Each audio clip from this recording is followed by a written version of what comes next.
अस्सलाम वालेकुम।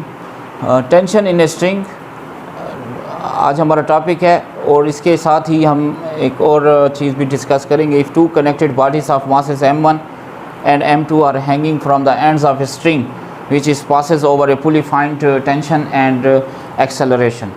तो ये हमारे आज के टॉपिक्स हैं। तो tension in a string, tension क्या है? Tension is a force. Tension is a force which is produced in a string. Tension एक फ़ोर्स है जो स्ट्रिंग में प्रोड्यूस होती है ऑन ए पर्टिकुलर पॉइंट। तो टेंशन में हमारे पास क्या है, एक जिस तरह आप किसी भी बॉडी को किसी फिक्स सपोर्ट से जो है स्ट्रिंग की मदद से सस्पेंड करते हैं, तो आप देखते हैं कि इस बॉडी का जो वेट है वो एक्ट होता है इन डाउनवर्ड डायरेक्शन और उसके रिएक्शन में हमारे पास टेंशन प्रोड्यूस होती है इस स्ट्रिंग में।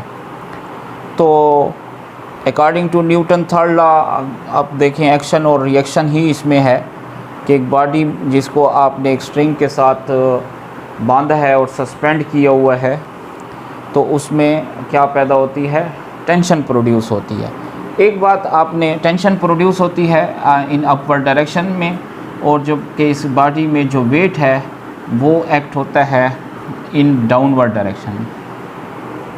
एक बात आपने अपने माइंड में रखनी है कि ये जो स्ट्रिंग हो वो एक तो वेटलेस हो, मीन उसका वज़न जो है वो नहीं होना चाहिए, वेटलेस होना चाहिए, बहुत ही लाइट, उसको हम ज़ीरो लेते हैं इसका वेट W जो है। और दूसरी बात, इनएक्सटेंसिबल हो, इनएक्सटेंसिबल होना चाहिए, क्योंकि अगर ये वेट जो है इनएक्सटेंसिबल ना हुआ, वेटलेस ना हुआ, तो फिर जो है आपके पास रिज़ल्ट्स जो है वो T is equal to W, जो आप कहते हैं T is equal to mg, वो नहीं मिलेगा। तो टेंशन और वेट इस पोजीशन में जो आपके पास मैंने डायग्राम में बताई हुई है कि एक बॉडी है जिसका मास m है और वो एक स्ट्रिंग के साथ सस्पेंडेड है, तो क्योंकि ये एक वेटलेस और इनएक्सटेंसिबल स्ट्रिंग है, तो हम ये कहते हैं क्योंकि इसकी लेंथ में चेंज नहीं आ रहा, इसमें लचक मौजूद नहीं है, इसलिए इसका जो टेंशन और वेट जो है वो अगर हम इस स्ट्रिंग में जहाँ पर भी जितने भी पॉइंट्स ले लें, वन मीन ये अगर पॉइंट ले लें, ये पॉइंट ले लें या इधर पॉइंट ले लें, इसकी जो टेंशन जो होगी वो इसके वेट के इज़ इक्वल होगी। टेंशन एक्ट करेगी अपवर्ड डायरेक्शन में और जबकि वेट एक्ट करेगा डाउनवर्ड डायरेक्शन में, और ये पोजीशन स्टेबल पोजीशन होगी, रेस्ट पोजीशन होगी इसकी। तो इस तरह हमारे पास ये टेंशन होती है, टेंशन इन ए स्ट्रिंग। उसके बाद हम जो है मास जो है सस्पेंड करेंगे पुली की मदद से, और उसमें ही जो है हमने टेंशन और एक्सेलरेशन को फाइंड करना है, उनकी एक्सप्रेशंस को फाइंड करना है, उसको निकालना है। तो इसमें हम क्या करते हैं, हम एक पुली लेते हैं। पुली क्या होती है? पुली एक सिंपल मशीन है which is used to lift the load, which is used to lift the load। पुली जो है हमारे पास एक क्या होती है, ये एक पुली है जो हमने बांधी हुई है, और इसके पुली के जो है अराउंड हमने इसमें मास लगाए हुए हैं। एक बॉडी है जिसका मास m2 है और दूसरी बॉडी है जिसका मास हमारे पास m1 है।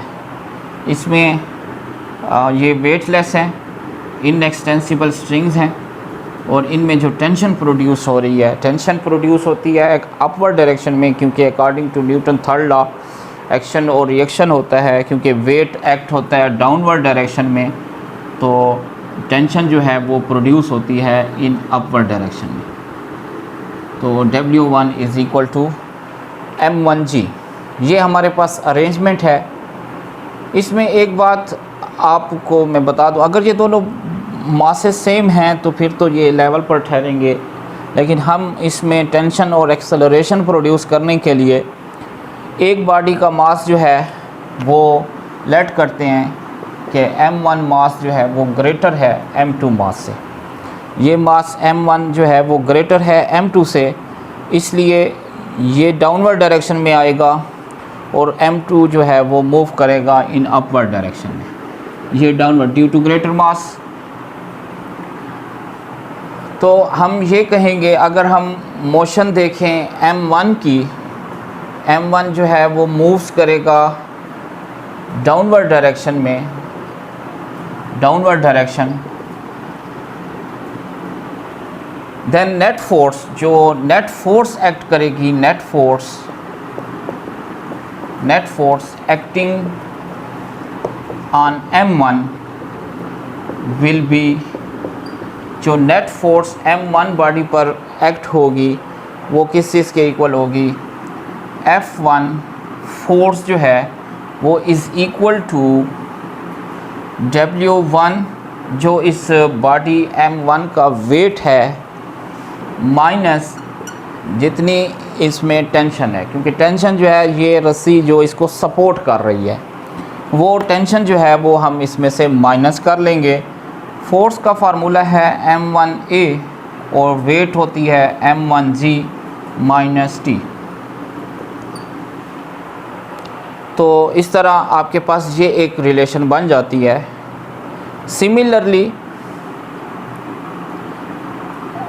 अगर हम M2 मास को देखें, क्योंकि ये डाउनवर्ड डायरेक्शन में जा रहा है तो ये जो है वो अपवर्ड डायरेक्शन में मूव करेगा, तो नेट फोर्स जो इस बॉडी ऑफ मास M2 पर एक्सर्ट होगी वो जो है हमारे पास होगी F2 is equal to T minus W2। देखिए, अब टेंशन जब आप किसी बॉडी को ऊपर की तरफ खींच रहे हैं तो अब टेंशन ज़्यादा है और उस बॉडी का वेट कम है। अगर बॉडी अपवर्ड डायरेक्शन में मूव हो रही है और अगर बॉडी डाउनवर्ड डायरेक्शन में मूव हो रही है तो वेट ज़्यादा है और टेंशन कम है। तो इसलिए यहाँ पर आपने टेंशन में से वेट को माइनस किया, क्योंकि टेंशन ज़्यादा है और वेट कम है। तो नेट फोर्स जो हासिल करता फोर्स जो इस बॉडी को पास होगी वो हमारे पास M2A is equal to T minus M2G। ये आपके पास दो इक्वेशंस बन गई। अब इन दोनों इक्वेशंस को हम ऐड करते हैं, इन दोनों इक्वेशंस को हम ऐड करेंगे और ऐड करने से हम फाइंड करेंगे इन दो इक्वेशंस में से, इन दोनों इक्वेशंस को हम ऐड करते हैं। ऐड करने में क्योंकि ये माइनस टी है और ये प्लस टी, ये दोनों कैंसिल हो जाएंगे और इस तरह हम एक्सेलरेशन को फाइंड कर लेंगे। तो हम लिखते हैं एडिंग इक्वेशन 1 एंड इक्वेशन 2।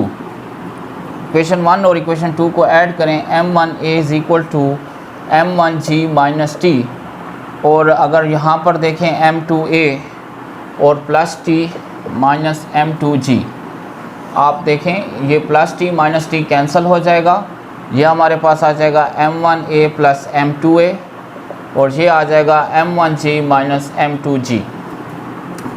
इसमें कॉमन ले लेंगे हम A, ये आ जाएगा M1 प्लस M2 और यहाँ G common M1 minus M2।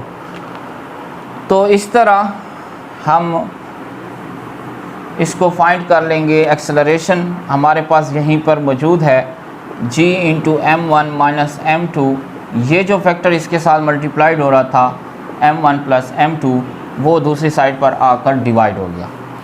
तो इस तरह इस सिस्टम में जो एक्सेलरेशन प्रोड्यूस होगा वो इक्वल टू दिस होगा। अगर आपके पास मासेस गिवन हो और ये अरेंजमेंट हो इस तरह पुली की फॉर्म में, जब जिसमें आपने जो है मासेस को सस्पेंड किया हुआ है, अगर मासेस गिवन हो और आपको फाइंड करना हो कि उनमें कितना एक्सेलरेशन प्रोड्यूस हो रहा है, तो आप इस फार्मूले की मदद से उसमें एक्सेलरेशन फाइंड कर सकते हैं, जिसको आप डिफरेंट पर्पस के लिए यूज़ भी करते हैं इन डेली लाइफ। इसी तरह अब एक्सप्रेशन जो हमारे पास थी, ये जो है दो एक्सप्रेशंस थी, m1a is equal to m1g minus T, जो इक्वेशन 1 और इक्वेशन 2 थी।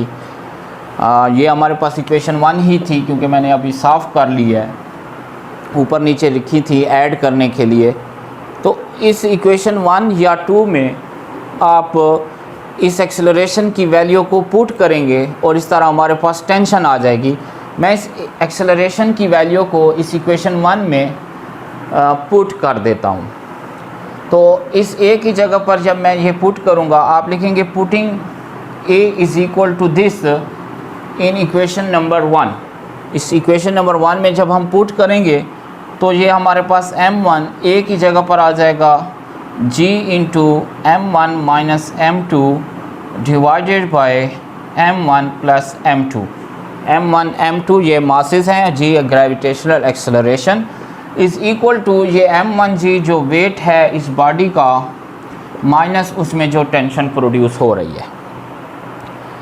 अब हम ये करते हैं कि m1g ये हमारे पास जो मौजूद है into m1 minus m2 divided by m1 plus m2 is equal to m1g minus T. अब हम ये करेंगे कि इस माइनस टी को इस साइड पर ले आएंगे तो ये माइनस टी जो है वो पॉजिटिव हो जाएगा और ये पूरा फैक्टर जब m1g के उस साइड पर जाएगा, राइट साइड पर जाएगा, तो ये पूरा फैक्टर जो है वो माइनस हो जाएगा। तो ताकि हम टेंशन को फाइंड कर सकें, क्योंकि अब हमने टेंशन को सेपरेट करना है और t की वैल्यू को फाइंड करना है। तो अब माइनस टी को इक्वेशन के इस साइड पर ले आएँ तो ये प्लस टी हो जाएगा और इस पूरे फैक्टर को मैं इक्वेशन की राइट साइड पर ले जा रहा हूँ। m1g minus m1g into m1g into m1 minus m2 divided by m1 plus m2। तो ये आपके पास, इसको आपने समझना है, इक्वेशन है सिंपल मैथमेटिकल, इसमें ऑपरेशन यूज़ हुआ है। माइनस टी इस साइड पर आया, पॉजिटिव हो गया और ये पूरा का पूरा फैक्टर हमने उठाकर उस साइड पर ले गए तो ये माइनस हो गया। m1g अपनी जगह पर मौजूद है। इन दोनों में हमने m1g कॉमन ले लेना है। m1g हमारे पास कॉमन है, जब कॉमन निकल गया तो यहाँ हमारे पास आ गया 1 माइनस ये m1g पीछे है तो ये आ जाएगा m1 minus m2 divided by m1 plus m2। Okay, उसके बाद t is equal to m1g into इन दोनों का एलसीएम ले लेंगे। m1 प्लस m2 हमारे पास एलसीएम है, लीस्ट कॉमन मल्टीपल, ये हमारे पास इधर 1 है। तो अब क्या आ जाएगा, हमारे पास m1 प्लस m2 ऊपर मल्टीप्लाइड हो जाएगा, एलसीएम का रूल है, ये ऊपर और ये माइनस, और यहाँ ये जो है आपने ब्रैकेट में लिखना है क्योंकि माइनस है, ये अंदर जाकर इन दोनों के साइन को चेंज कर देगा m1g और ये आ जाएगा m1 plus m2 minus m1 plus m2 divided by m1 plus m2। इस तरह आपके पास m1 और m1 कैंसिल हो जाएगा और tension m1g multiplied by m2 plus m2 2m2 divided by m1 plus m2। तो आपके पास जो टेंशन आ जाएगी 2m1 m2g divided by m1 plus m2।